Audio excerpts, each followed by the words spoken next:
What a great response by the players. Challenge the guys just in games. The sign of a team that's growing, a sign of maturity is how you deal with adversity. And to come out right away and have turnovers and have some big plays get out on us, but to watch the guys focus, stay together, go to the next series, go to the next play, and just continue to execute, settle into our game plan in the way that we planned to attack the Dolphins. And got to give the Dolphins credit for coming out, being ready to play right off the bat, and making plays in all the phases really. And then it kind of the dust settled, and we started to play football, and we started to battle our way back. But it's the resilience of this group, it's the toughness, it's their commitment to each other, the commitment to continuing to improve our processes, our schemes, and to execute the way that we're asking them to. You switched up Trevin Wallace and Christian Roseboom's roles, at least pre-snap, and their playing time. What did you notice on tape about their two performances? Yeah, it was a really interesting dynamic where Trevin felt really comfortable, making the calls, and that was something that we asked him to do, to take on that challenge. And Christian just looked like he was playing a little freer out there, and running sideline to sideline, making hits, all the things that we saw, bringing him in here. And so flipping the roles, I thought, really helped both guys settle into a comfort zone in a role. And then going into our dime packages, we left Trevin out there a little bit more and got a really fast group out there of guys that were aggressive in the run game and in the pass game. So thought Ajero did a great job of making that decision, and he and Coach Pete Hansen talked that through, and it worked out for us. Rico said that he went to Brad about the play that got the 53-yard burst. Can you talk about him, going to that and the lines of communication? I'm assuming he communicated that to you. And then empowering your players to have that type of input in the game. Yeah, I love the challenge as coaches, and told them, I'm going to call this early, so you better do something with it. And that's for Rico, that's for the quarterback, that's for the defensive guys asking for opportunities. Derek asked for more pass rush opportunities, and he got a sack, early on with that. And so I think that when the players put themselves out there and make themselves vulnerable, then we get to push them, and we get to say, okay, well, show me something, do something with it. And just by the way that Rico hit that run with aggression, it was his play, means something. And that's the approach that these guys have to take with all of it. This is your offense. This is your defense. This is your special teams unit. Can we have the pride to bring that type of energy? Can it matter that much for you? But it was a really cool moment. Can you expound on Derek's conversation with you? Yeah, Derek just working back into this year, coming off of last year's injury, wanted Derek to make sure we ramped his play time up. He was playing 70+% of the snaps, over the last couple of years, and he's feeling good, and he asked us, and so we gave him a few more opportunities to be out there in some rush downs and some different things, but he's been responding really well, and he's working tirelessly to make sure, that he's physically ready to handle whatever we throw at him. Going back to the run game, and it looked like throughout the day yesterday you guys had a lot of success going to the right. What did maybe Rico see and you guys saw that you liked in that matchup? There were some front side matchup stuff for us. I think Brady gives us an opportunity to be really fast and displace the front side. And then partly it was just what hash we ended on and what run we were going to that kind of put us in that spot. It wasn't really until, a couple of series where we realized we were getting a lot of positive results over there on the front side. It does put stress on your backside, but Damian's really stout there, and Icky is a fantastic athlete, so he can cut things off from that standpoint, but a lot of that ended up just being the way it played out from the hashes. Jimmy Horn is a guy who was waiting for an opportunity. He got that opportunity yesterday, making that big play on fourth down. How do you foresee seeing him moving forward here now? Yeah, just keep bringing him along, asking him to execute the plan, asking him to be detailed. He'll come up here and tell you there's a couple things that he needs to clean up. We knew that going in. How's he going to handle the load? He did a good job, and I think on top of everything, he played full speed, whether it was blocking in the run game, using him on our jet sweep type of things, or in the pass game, making that big fourth down was a huge confidence builder for him, and love that Bryce had the confidence in Jimmy to go win in a critical situation. Dave, any update on Chuba and is what Rico did yesterday have any impact on how you use the two backs moving forward? Yeah, Chuba, we're going to evaluate him every day and kind of see where he's at. And then, with he and Rico, what I take from it is we have two good backs. And so we'll have to figure that part out. That's a good problem to have, but it's something that we have to work through. Seemed like you had some success in the screen game this week, which is something you did struggle with earlier. What does that open up for the offense? It allows us to play off of the play action passes, the run game, those known run formations, and try to cash in on some of those screens. There was a couple that the execution could have been a little cleaner. We would have had a few more big plays, but to get one screen going, to feel that the guys getting out in space, Rico having the ball in space, and being able to get those yards, it does give you balance in what you're able to do. Dave, is Jalen Coker's 21-day practice window opening on Wednesday? Yes, we're going to open up Coker's window. We're going to throw some loads at him and kind of increase it each day to see where he's at. We'll make the best decision for Jalen, make the best decision for the team as we go forward through this week. Chance to play on Sunday? We'll see. I'll be able to tell you that after I see him on the field actually playing football. Right now he's been in RTP.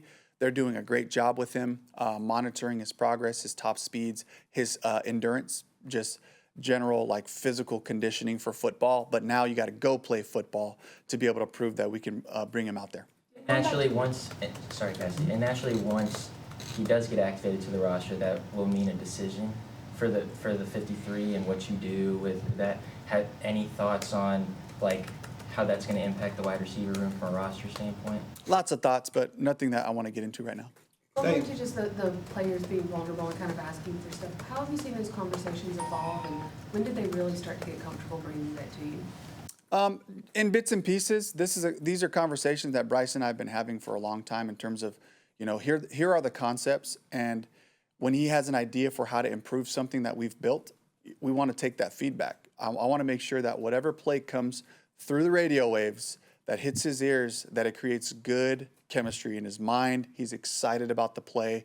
He's excited to go execute that, and that's where we want to have that feedback. But that goes for all the players, and we asked the offensive line now for the year and change that I've been here. We asked the offensive line on Friday, give me a list of your top 8 runs that you have to see called this week that we feel like we can execute, and we asked them for that. We take that into consideration as Brad and I are building the game plan, but we want that kind of feedback from our guys so that we know when they're telling us those things, that's what they're comfortable with, that's what they're confident in, and that'll allow them to play fast, and that's an important piece. And one other thing, through 5 weeks, you're one of the least penalized teams in the NFL. What do you just kind of attribute that to? I believe it's the pre-snap process really in all phases. We were sloppy in ways. Offensively, we had a 12-man. I had to take a timeout on defense. Special teams, we had 2 different times where we didn't have the right people or enough people out there. Those are the things that we have to clean up. If we're covering it up with timeouts and those things, it throws the momentum off, and it creates a refocus moment for us where we have to settle back in to go. But I think it's a commitment for guys to just play with great effort, play with great technique. When you're in good position, usually you don't have fouls. When you're in great position in the secondary, it doesn't lead to a foul because you can play the ball well. When you're blocking on the perimeter, the offensive line, if you're running your feet, you typically avoid holding calls because you have good technique. So it's about these guys' commitment, our players' commitment to playing with great technique and great leverage that allows us to play clean football. When the team overcomes those long odds and the things you just mentioned, is look back in time maybe as a defining moment for that team or that person. Anything about yesterday that felt like a defining moment for Bryce and the team? Really, for the team in general, is the style of football, the physical nature that we've been playing with, has to match up with the execution. And while early on, defensively and offensively, early on, we were not executing at a high level and we turned the ball over, but to settle into really good football allows that physical nature to not get covered up by a bunch of mistakes. And to play that kind of football, it gives me the permission to double down on execution, to double down on the fundamentals and the basics of the play, the trust factor it takes to play good football. So it allows me to say, look at the process as we put 3 good weeks of practice together. It's led to some good football, but it can get away from you if we don't refocus and we don't have the discipline to keep returning to that type of mentality. You mentioned Ajero earlier. What adjustment did he make in the defensive staff in general on Darren Waller? Because he went from a huge first half to no targets in the second half. First and foremost, it was the pass rush continuing to build through the second half. We got better opportunities to affect the quarterback, which forced the ball out to come out earlier. It was just simple execution. When you look at a couple of his big plays, you know, it was a communication thing on the back half, and then it was just a technique thing where we had two players in phase. You know, JC was kind of low. We had a safety over the top. He ran a great route. And Tua had enough time to hit the second one that went for about 17 or 18. The big one, we just needed to communicate and make sure we were understanding and locating where he was at in the formation to be able to execute that. But they talked through it, they fixed it, and then we rushed better, and that combination kind of led to the success in the second half. About the pre-snap process a few questions ago. Yeah. Yesterday, you said that there were a few plays that got in late. Yeah. I'm just curious, as a head coach and a play caller, Yeah. how is that balance for you, and how difficult is it to try to do everything? Yeah, it is difficult, but that's what we prepare for, and we try to put ourselves in those situations so that they come up in walkthroughs. We put ourselves in critical end of half, end of game types of situations on Wednesday and Thursday. And then on top of that, you know, for me, it's also responding to the big play. You know, one of them happened because Rico rips off a big run. We're all excited. I'm late to get the play in. Bryce is trying to get the guys organized. That's on me. I have to be better in that situation. Get the personnel called. All this stuff's happening. People are celebrating. Get the personnel. Get Bryce the call early so as he's jogging down there, get the guys organized in the huddle. I know we're all excited for this great run, but we have to get back to the huddle. The play clock starts sooner than you think on those big plays. So we can do a better job there. And then from there, it's about just making sure that the information is communicated to the guys. Let's get out of the huddle and get to the line so we can gather information so we're not up against it. Go ahead, Dave. Go ahead. There was a moment that Derek Brown mentioned post-game where he essentially said that Bryce would come up to him, I'm assuming after a turnover, I don't know the exact moment, but the context being, go get the ball back for us and we'll go. Were you aware that that happened, and even just the fact that it happened, what does that signal to you? I was not aware of that conversation. I'm always trying to read our body language. How are we doing? So I can check in with guys and just be a presence so we can refocus, whether it's from a big drive in a positive way or whether we go out there with some adversity to make sure we have the right focus, the right mentality. To hear our leaders talking together across the ball, that's what it takes. It doesn't matter how you end up in this situation. Can you go out and execute one more time? Can you keep your focus on your side while also being able to connect with, we believe we can get this done. So I'd love to hear that. They're talking together. The belief is there, and we're building on that.